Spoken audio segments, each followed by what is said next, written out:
দীর্ঘদিনের প্রেমের সম্পর্কের মর্মান্তিক পরিণতি ঘিরে এখন চরম চাঞ্চল্য।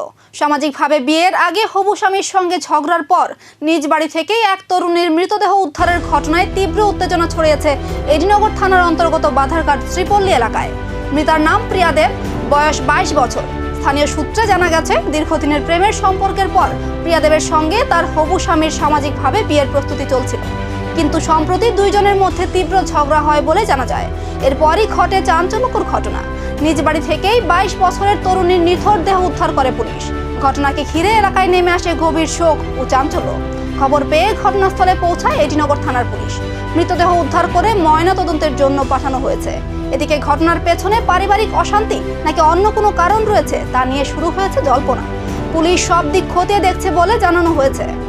খাওয়া দাওয়া করার পরে মেয়ের রুমে আলাদা রুমে নিয়ে গেছি। আমিও আমার রুমে পড়ছি, আর ছেলেরা নিয়ে বিয়ের মা ওই ঘুরে মার রুমে মা। তারপর দেখছি 12টা বাজে। 12টার সময় দেখছি খাওয়া দাওয়া করলাম। খাওয়ার পরে আমি কিনা সকালে তো আমি উঠতেইব। উঠার পরে দেখলাম 7টা বাজে। 7টার সময় ডাক দিছে। ডাক দেওয়ার পরে কথা কইছে। কথা করার পরে আমরা তো ফাস্টফুডের দোকান, রান্না বান্নার কাজের লেগে আমি সবজি লেগে বেরিয়ে গেছি। 11টা বাজে।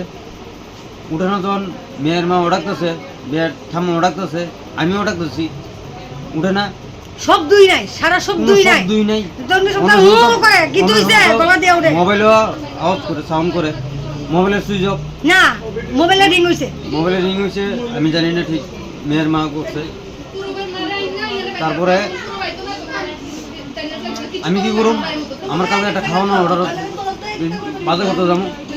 বাজার করার আগে আমার তো হেডে গিয়েছে, আমি কি জানি করুম। 11:30টার সময় তো কোনো স্টুডেন্ট ঘুমাইতে পারে না।